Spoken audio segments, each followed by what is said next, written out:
로마서를 여러분 교리라고 말씀을 드렸습니다. 교리는 어려운 부분이 있긴 하지만 여러분이 교리를 반드시 익혀야 되는 게, 왜냐하면 그 이단과 사이비들이 교리 갖고 장난을 치거든요. 그래서 교리를 우리가 로마서 통해서 여러분들 차근차근 배우시면 더 믿음이 견고하게 될 줄 믿습니다. 우리가 불의를 쫓는 사람들, 그 불의가 뭐냐 저는 말씀드렸죠. 불의는 사람들이 생각하는 것은 뭐 도둑질하고 뭐 나쁜 짓 하는 거, 물론 불의입니다. 그러나 성경상 말하는 불의 핵심은 예수를 믿지 않는 겁니다. 불을 쫓는 자들, 세상에서 불을 쫓는 자들, 결국은 그거들은 자기 마음대로 이렇게 사는 게 아니라 하나님께서 그들의 마음에 품는 생각과 마음을 정욕대로 내버려 두신다는 겁니다. 사람들은 자기 마음대로 산다고 생각해요. 그렇지 않습니다. 영적인 동물이기 때문에 하나님은 우리들 그렇게 내버려 두십니다. 그래서 그 결과들이 여러 현상들로 나타나는데, 바울은 크게 두 가지의 결과가 나타난다고 말씀드렸죠. 첫 번째는 뭐다? 동성애입니다. 동성애. 왜 동성애일까? 라는 거였죠. 뭐냐면, 우리 하나님 형상들을 만드셨는데, 우리 안에는 하나님의 품성이 있고, 우리 하나님, 여러분, 우리 몸의 신체 구조가 얼마나 놀라운지 아십니까? 우리가 이것은 아무리 과학자들이 사람과 같은 존재를 만들려고 해도 만들 수가 없다는 사실입니다. 그런데 뭐 코로나나 이상한 신종 바이러스가 생기는 것들, 또 에이즈가 근래 밝혀진 병이잖아요.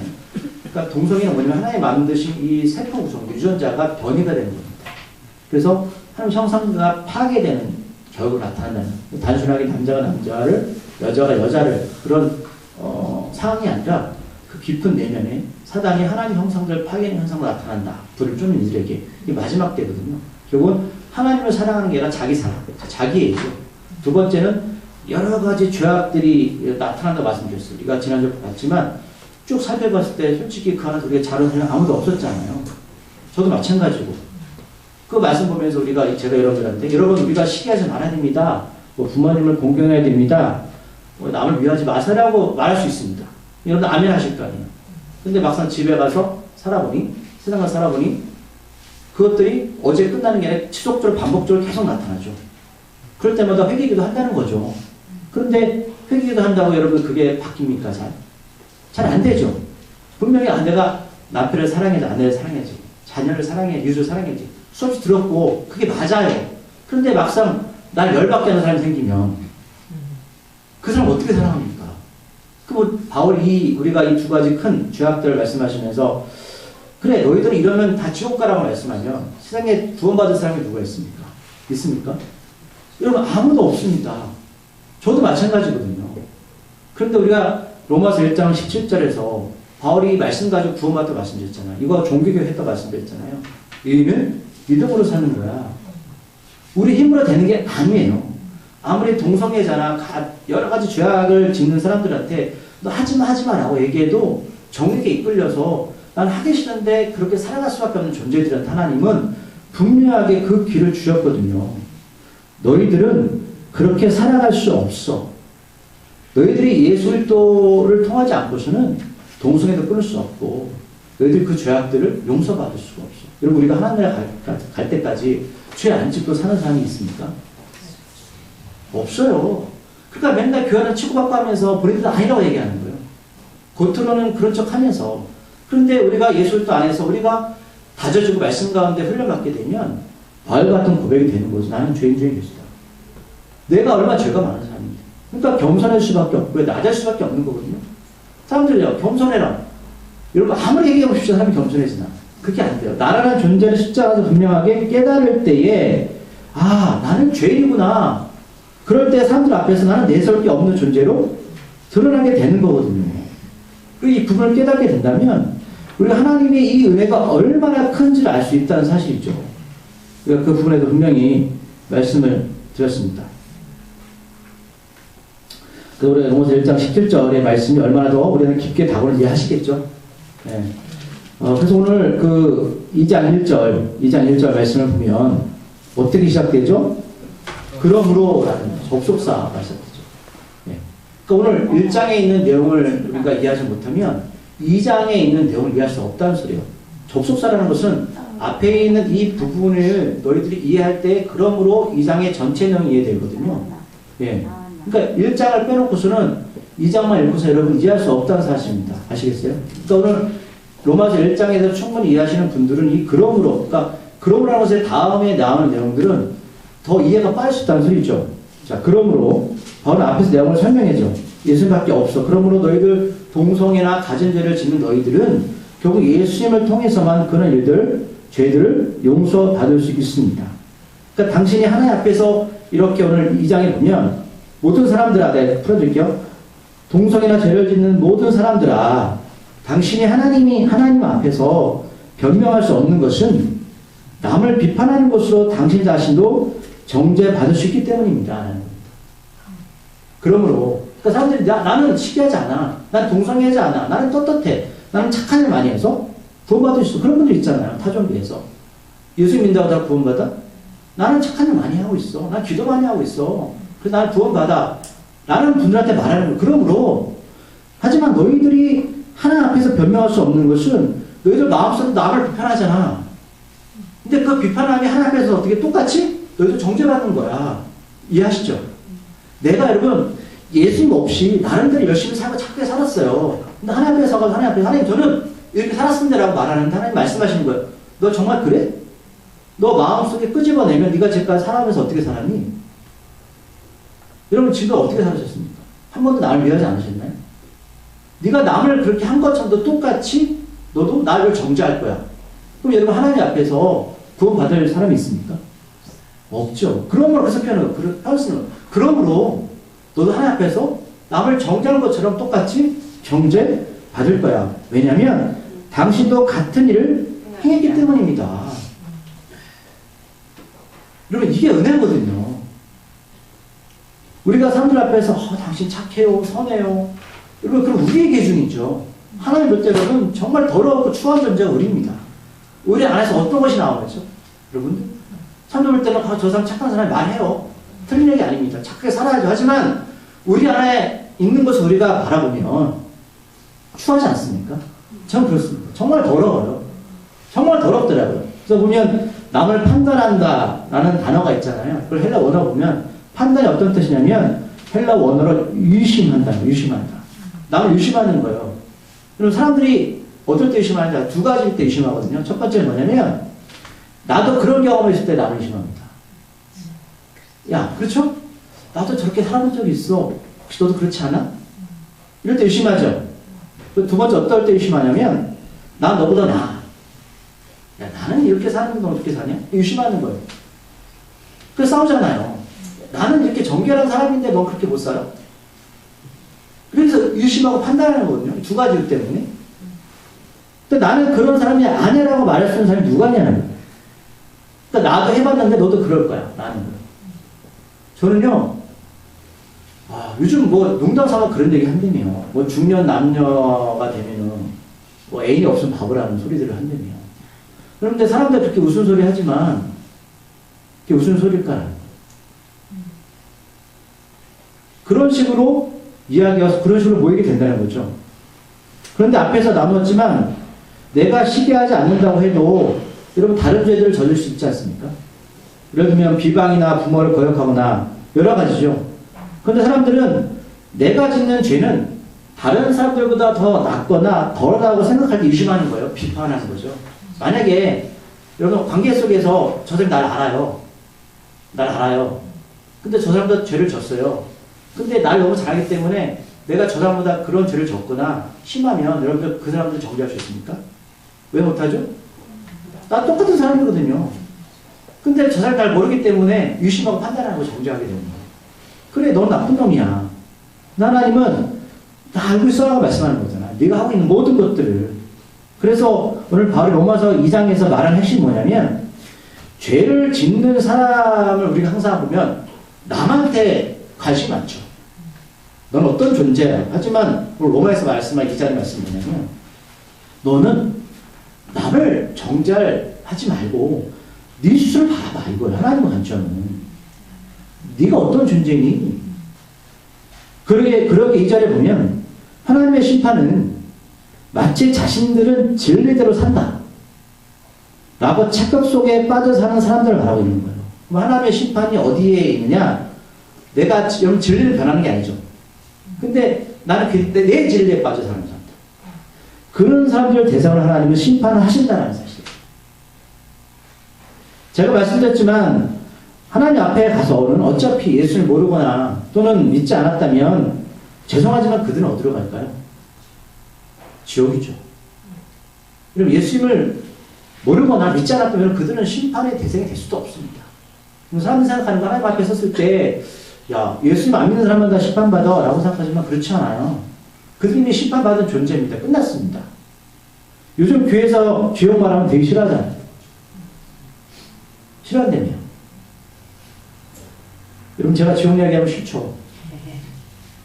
그런데 우리들은 여러분 하나님 말씀을 생기 말씀을 받아드셔야 돼요.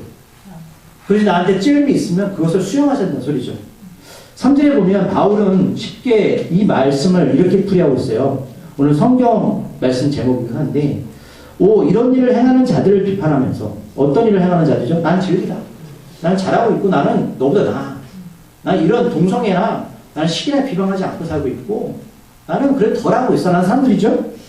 이렇게 이런 일을 행하는 자들을 비판하면서 같은 일을 행하는 사람이요. 당신은 하나님의 심판을 피할 것으로 생각합니까? 너는 하나님의 심판을 피할 것 같아? 저거 이들 아시겠죠? 그래서 그런 시작되는 거예요. 1절 전체 이야기하고 나서. 우리들은 바울이 로마서에서 말하는 복음의 핵심의 주된 의미를 다시 한번 보게 됩니다. 나는 잘하고 있어. 나는 다른 이들보다 선하게 살고 있어. 이 교만이 우리를 무너뜨리기 시작합니다. 여러분 교회에서 왜 싸울까요? 여러분 부부가 왜 싸우고 자녀와 부모가 왜 싸우고 이웃과 왜 싸우는지 아십니까? 이거예요. 나는 잘하고 있는데 너무 못하는 거 아니야. 그래서 삿대질하는 거잖아요. 그래서 하나님 말씀하시는 거예요. 야, 너희들은 그렇게 일을 비판하면서 너는 하나님 심판을 피할 것 같아? 이렇게 정면으로 말씀하는 거예요, 여러분. 바울이 로마에 있는 성도로 하나님 우리한테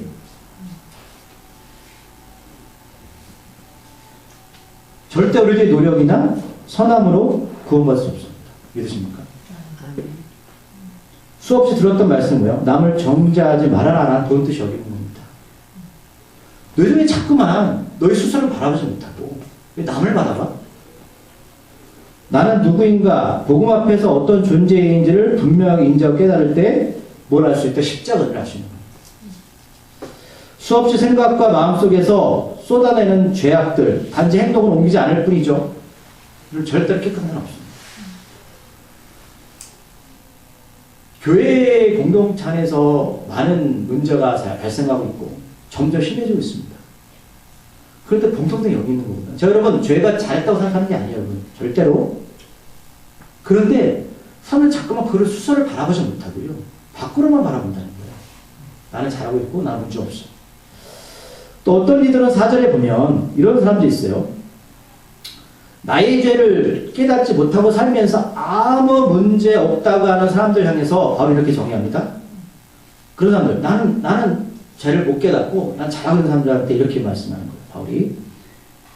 자, 하나님이 회개할 기회를 주시기 위해서 선하심과 관용하심과 오래 참으심으로 기다리고 계신다는 거예요. 무슨 말씀이냐면 어떤 분들은 그래요. 죄를 알고 있으면서 난 죄를 짓는데 교회를 다니고 나는 건강해. 나는 사업도 잘 되고 있어. 우리 볼 때는 하나님 왜 저런 자들 그냥 묻죠? 라고 묻죠. 일단 바울이 그렇게 말하는 거예요. 왜 그렇게 하신다고? 하나님이 그들한테 회개할 기회를 주시는 거예요. 왜 회개할 기회를 주시냐? 하나님은 어떤 분이다? 선하시고 관용하시고 오래 참으심으로 기다리고 계시는 것 뿐이다라는 거예요. 이해하시겠어요? 하나님의 마음을. 물론 하나님 그러면 안 되라고 말할 수 있는데 그렇다면 십자가 은혜 앞에서 나는 어떠한 존재를 구원하셨습니까? 내가 저 사람을 비판하는 것은 저 사람 나보다 나빠라는 기준이 있는 거죠. 말씀드렸지만 하나님 보실 때는 그놈의 나랑 똑같아 라고 말씀하는 거예요. 근데 하나님 왜 두신다고요? 결국 하나님 사랑이기 때문에 그냥 두시는 겁니다. 회개의 기회를 주시기 위해서. 그런데 정작 당사자들은 그런 하나님의 존재를 가볍게 생각하고 있다는 거예요. 이해하시죠? 여러분 하나님의 심판은 무섭습니다. 하나님을 손을 대시 시작하면 사람이 감당할 수가 없는 존재죠. 근데 사람들은 그 하나님을 너무 가볍게 생각하는 거예요. 하나님 정말 있어? 난 교회 다니는데 하나님이 있는 것 같지만 내가 그렇게 막 살아도 나 잘 살고 있고 건강해. 하나님 나 치고 있지 않아. 하나님 너무 가볍게 생각하고 있어요. 그런 생각 갖고 있는 겁니다. 그 5절에 보면 바울이 뭐라고 하냐면, 자, 하나님 그래? 하나님 찾고 계셔 분명히. 하지만 스스로 완악함으로 계속 회개하지 않으면 그 마음에 품는 만큼 하나님께서 이로 심판하시는 그 날에 그 진노를 쌓고 사는 것 뿐이야. 그럼 가중처벌은 이미 아세요? 가중처벌? 네. 가중처벌 이게 뭐예요? 형을 더 무겁게 하는 형벌이죠. 그렇죠? 내가 죄가 있는데 이걸 알면서 또 죄를 졌어요? 범죄를 또 저질렀어요? 그럼 이걸 더 무겁게 하는 처벌이 가중처벌이에요. 처음에는 뭐 집행유예나 헌결로 풀어줬습니다. 그래, 몰라 죄를 졌겠지. 근데 똑같은 죄를 지면은 거기에 더 플러스해서 죄를 벌하는 게 가중처벌이에요. 이 얘기하는 거야, 하나님이. 바울이. 너희들 하나님을 가볍게 여겨? 한번 해봐. 하나님이 너무 사랑하셔서 너희들이 회개를 주셨는데 계속 그렇게 살면 그 진노가 쌓이는 거야. 쌓이는 거야. 그러면 우리가 볼 때, 아, 저 사람은 저렇게 악하게 살도 잘 살아가고 있어라고 우리는 불효할지 모르겠지만, 그 사람은요, 하나님 뺐으면 그 처벌이 여러분 가중처벌 받는 겁니다. 남들이 그래요. 뭐, 천국도 등급이 있다고 그러고, 지옥도 등급이 있다고 하면 그 성경적인 얘기예요. 왜냐하면 그 음부의 깊은 곳을 바울이 설명했거든요. 그러니까 제가 볼 때는 저도 뭐 아직 천국과 지옥을 안 가봤지만 분명히 하나님께서 거기에 맞는 처벌을 하신다는 사실입니다. 여러분 아직도 여러분들보다 악하게 살고 좀 그런 분들 보면 부러우세요? 그러지 마세요. 죄가 더 쌓이는 것 뿐입니다. 결국 6절에 보면 행위로 판단하고 사는 이들의 결과를 바로 이렇게 고백하고 있어요. 6절 말씀 볼까요? 시작. 하나님께서 각 사람에게 그 행한 대로 보응하시되. 각 사람 행한 대로.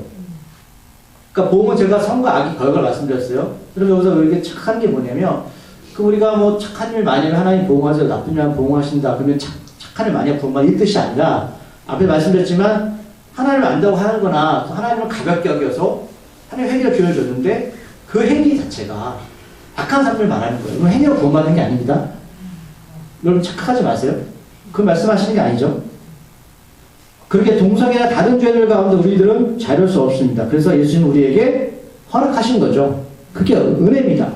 여러분 고집까지 피지 마시고 5절 말씀처럼 하나님께 돌아오셔야 됩니다. 회개의 기회를 주실 때 우리가 은혜를 경험해야죠. 근데 아직도 그걸 모르고 남을 정죄하거나 그것을 부할 필요가 없다는 사실입니다. 바울이 분명히 그것을 짚고 넘어가고 있습니다. 그래서 여전히 자신의 죄를 깨닫지 못하고 어떤 행위로 구원받는다고 생각하면 그들은 자신도 정의롭다 생각하겠죠. 그렇죠? 행위로 구원받는 거야. 그런 분들 있잖아요. 아직도 교회 안에서. 행위로 구원받습니다. 하지만 악한 이들은 그 행위로 도리어 양심에 따라 심판받는다고 말씀드렸습니다. 이런 분들은 자신의 행한 대로 하나님이 갚으시기 때문에 분명히 그들은 아무리 선한 일을 해도 구원받을 수 없다라고 분명히 말씀하고 있고요. 이 선한 행위는 스스로 완벽할 수가 없기 때문에 도리어 그것이 자신의 악의 뿌리가 될 수 있습니다. 왜요? 남을 정죄하기 시작합니다. 이해하시죠? 무슨 말씀인지. 나를 깨달았을 때 분명히 십자가 은혜를 아는데 내가 선함을 자꾸 강조하다 보면 어떻게 된다? 남을 정죄하게 된다는 거예요. 구원받을 수 없음에도 불구하고. 그럼 하나님께서 말씀하시는 그런 선과 세상의 선에 무슨 차이가 있을까 하는 거예요. 3절 말하는 선 있잖아요. 자, 우리 한번 7절 말씀을 읽어볼게요. 시작. 참고 선을 행하여 영광과 존귀와 썩지 아니함을 구하는 자에게는 영생으로 하시고. 아멘. 여기서 선이 누군지 아시겠어요? 말하는 선은 예수님이십니다. 그래서 여러분 7절의 다음에 있는 의미를 깨닫게 되는 거예요. 내가 사람들 많은 세상에서 착하게 선하게 사는 것으로 영광과 존귀와 썩지 아니함을 구할 수가 없죠. 오직 예수님만이 영광이시고 존귀시고 썩지 아니할 대상이잖아요. 그 대상이 우리한테 뭘 준다? 7절에서 영원한 생명을 주시는 겁니다. 이게 바로 성경에서 말하는 선이고, 그렇다면 다른 타종교나 다른 사람들 많은 성이 무엇일까랑 비교를 해보세요. 그러니까 분명한 정체성이 나오잖아요. 우리가 왜 예수를 믿어야 되는지에 대해서. 바울이 말하는 것은 분명하게 예수님이십니다. 예수님만큼 참고 선을 행하고 영광과 존귀와 썩지 않을 것을 구해야 되는데 그런 존재가 아무도 없다는 사실이죠. 그래서 8절에 보면 그러나 욕망에 사로잡혀서 진리에 불순종하고 불의를 따르는 자들에게는 하나님의 진노와 분노가 있을 것입니다. 욕망에 사로잡혔다. 진리에 불순종. 진리 예수님입니다. 불이 분명히 이게 개념 말씀드렸죠. 그러니까 사람의 욕망이 어디서 출발하냐면 예수님이 아닌 것들에 대해서 우리가 쫓을 때 비로소 그게 욕망으로 나오거든요. 정욕. 그래서 동성애와 가진 죄로 그게 열매로 나타나게 되는 겁니다. 그러니까 사람들은 내 마음대로 산다고 생각하지만 분명 말씀드렸지만 하나님 그 마음을 정욕대 내버려두기 때문에 그런 현상이 나타나기 시작한다는 것이죠. 그래서 우리가 7절을 읽으면서 말씀드렸지만 사람들한테 설교자가 우리들이 선을 행하고 영광과 존귀와 썩지 않을 것을 구하도록 열심히 합시다. 그러면 아멘하고 성도들이 아멘하잖아요. 그런데 여러분 집에 가서는 이 말씀이 여러분 두려움으로 다오지 않습니까? 왜? 나는 여전히 살아가는데 여러분 썩지 않은 것을 구하고 있습니까? 아니면 영광과 하나님이 원하시는 그런 삶을 살고 있습니까? 나는 절대 아니라고 말할 수가 없잖아요. 그렇기 때문에 이 안에 예수님이 빠지면 우리가 어떤 노력을 하는 그 자체가 여러분 결국은 좌절과 아픔으로 다가온다는 사실이고 그리고 내가 그 숨기기 위해서 교회 안에 들어와서도 여전히 복음이 아니라 내 인간 나타난 사람들 앞에 기도해야 된다고 하고 뭘 해야 된다고 자꾸만 내세우면서 하지 않는 사람들 정죄하고 하는 사람들을 교회에서 띄워주면서 그렇게 그 잘된 모양인 것처럼 모양을 만들어서 우상숭배하게 만든다니까요. 어떤 교회에서 목사님이 물론 그 목사님은 선한 마음으로 그러셨을까요? 어떤 성도를 칭찬했습니다. 열심히 했어요. 근데 어떤 문제가 생긴지 아세요? 어떤 성도한테 상처가 되는 거예요. 나도 그렇게 했는데. 그 목사님이 나쁜 감정으로 하지 않았겠죠. 물론 그것도 잘못된 겁니다. 하면 안 돼요. 왜? 여러분이 하는 모든 행위들은 하나님이 하시는 거예요. 사람이 줄 수 있는 게 아닙니다. 근데 우리가 그런 마음, 왜 그 집사의 마음에 그런 마음이 나왔을까요? 왜 질투가 나왔을까요? 나도 쟤처럼 하고 있어. 그 이유는 어떤 이유입니까? 라는 겁니다. 바울이 7절과 8절을 로마 성도들에게 또는 우리들에게 말하고 싶은 것이 무엇인지 되시겠죠. 선의 개념에 대해서 너희들 어떤 일을 하고 있냐. 진리이신 예수님을 믿지 않고서는 우리들은 다 쓰러질 수밖에 없는 욕망 덩어리입니다. 여러분 스스로를 너무 믿지 마세요. 나는 불을 행하며 하나님의 진노와 분노의 대상이다. 어떻게 예수님처럼 살아갈 수 있을까? 살 수 없습니다. 어떻게 십자가에서 우리를 위해서 고통스럽게 죽을 수 있을까? 죄를 짓지 않고 사는 삶이 아니라 마음과 생각으로 죄를 줄 수밖에 없는 연약한 존재가 여러분 이게 깨닫는 게 은혜거든요. 난 그렇게 살고 있어가 은혜가 아닙니다. 너희들은 예수 십자가 은혜가 안에서 살 수가 없어. 제가 이 부분의 보충서는 다음 주에 말씀드릴 거예요. 더 이제 구체적으로 이제 바울이 율법에 대해서 말씀하시면 이것도 설명하거든요. 대략적으로 말씀드렸습니다. 그러기에 9절에 보면 말하는 악은 주님 없이 스스로의 자기만 가득한 사람이에요. 근데 이 사람들에게는 또 어떤 현상이 나타난다고요? 그 사람의 영혼에는 환난과 고난만 있을 뿐입니다. 고난과 고통만 있을 뿐이다. 영혼에는. 여러분 한번 스스로를 가만히 돌아보세요. 어떤 분이 저한테 어떤 직분자 저한테 이런 얘기 한 적이 있어요. 죄송합니다. 여러분들 비교하는 게 아니에요. 그분은 주일날만 교회만 다닙니다. 근데 저한테는 자기가 그분이 부럽대요. 이분 수신 예수님 믿은 사람입니다. 왜요? 그랬어요. 저 사람은 주일날만 나오니까 교회 사람도 모르고 참 평안하겠다는. 저 깜짝 놀랐습니다. 뭐 평안하게 생각하십니까?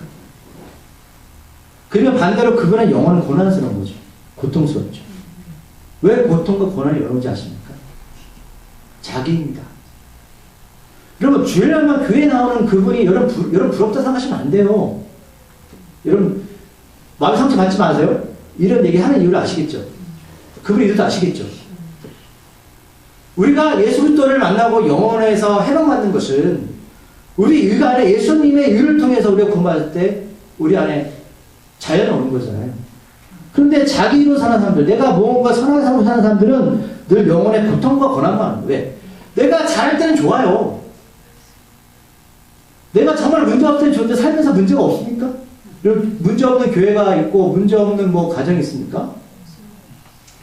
문제 없는 교회가 어디 있어요, 여러분? 문제 없는 가정이 어디 있습니까? 문제 없는 남편이 어디 있고 문제 없는 아내가 어디 있습니까? 여러분 그런 사람들하고 결혼해 보세요. 저는 그런 사람 못 봤습니다. 그런 게 못 봤습니다. 정도의 차이가 있을 뿐이죠. 무슨 말씀이냐면 하나님이 이 광야 같은 세상을 그렇게 만들어 놓으신 겁니다. 이곳은 하나님을 발견하는 게 우리의 몫이거든요. 그럴 때 영혼에 안식이 오는 겁니다.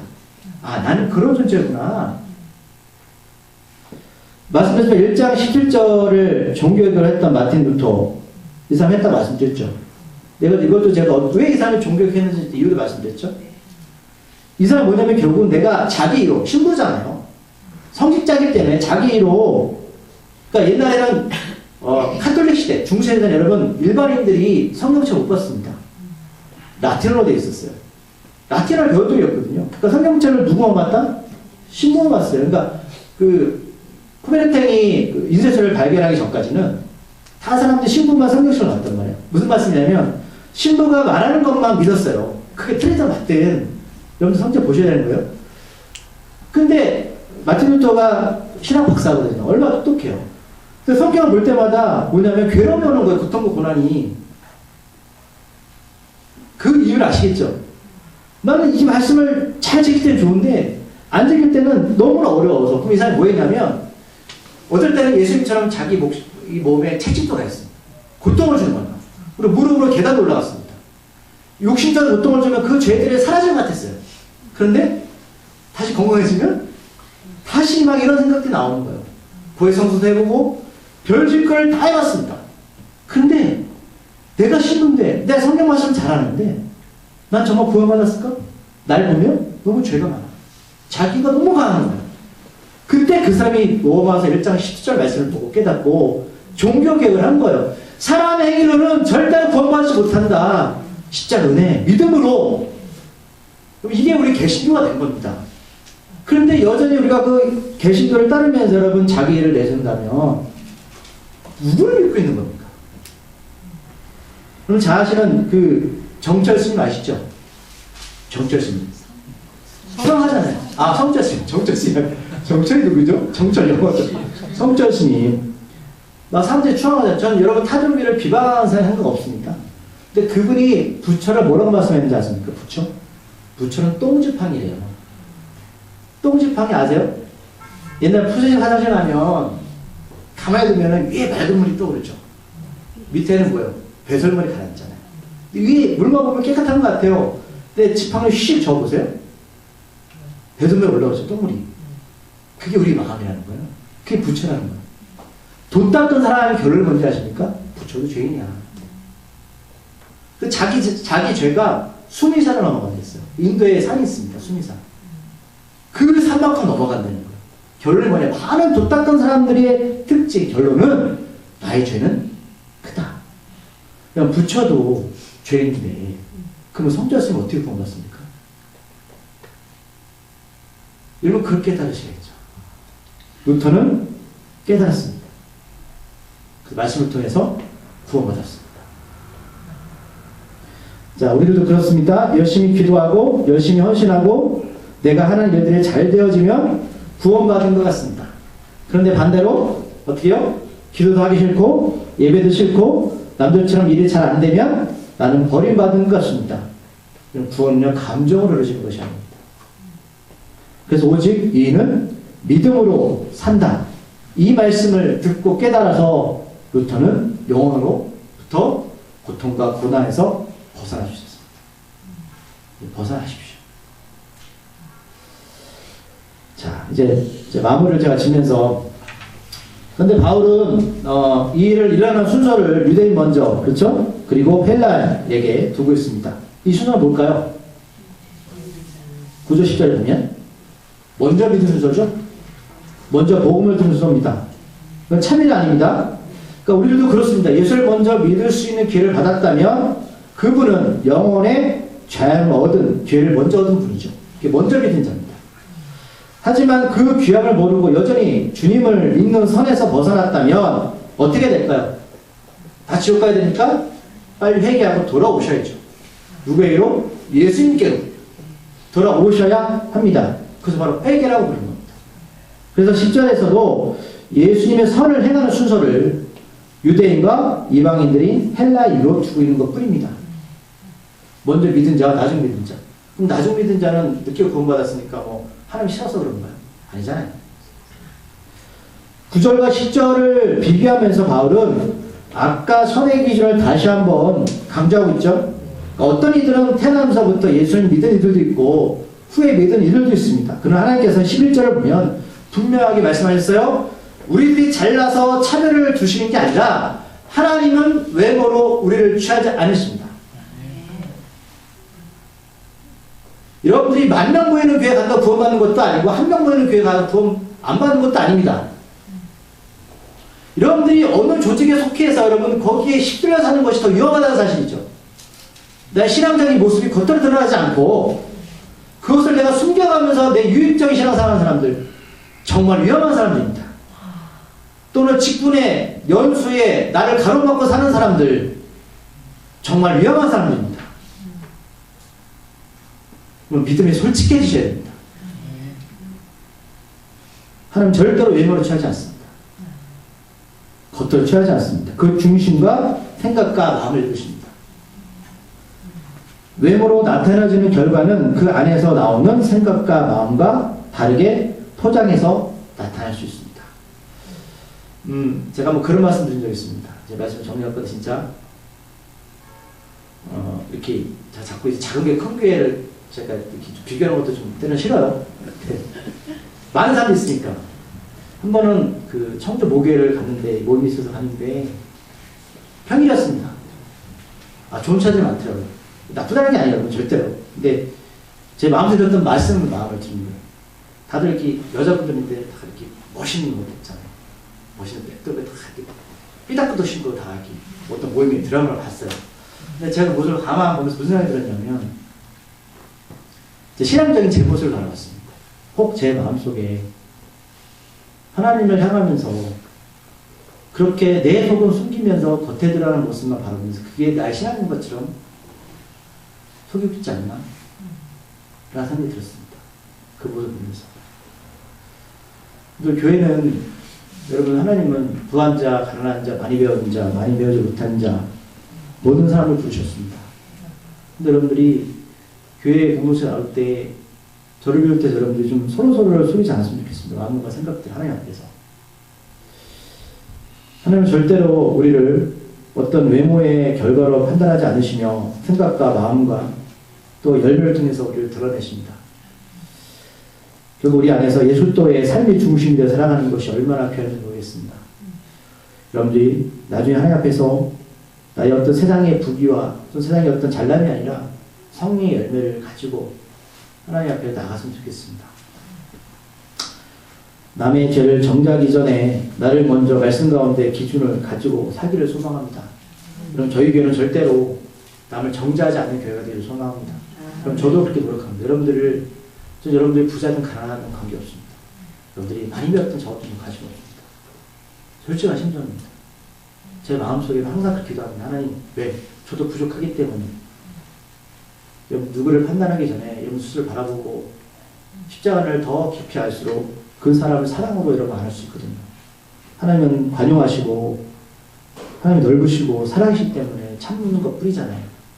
하나님 우리를 참으시는데 우리가 옆에 사람을 못 참아준다면 우리가 도대체 누굴 믿고 있는 겁니까?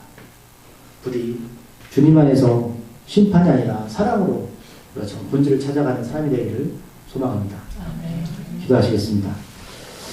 하나님, 우리가 이제는 마음에 정욕돼 두시는 하나님의 심판 앞에 서는 것이 아니라 십자가 은혜를 절실히 경험하기를 소망합니다.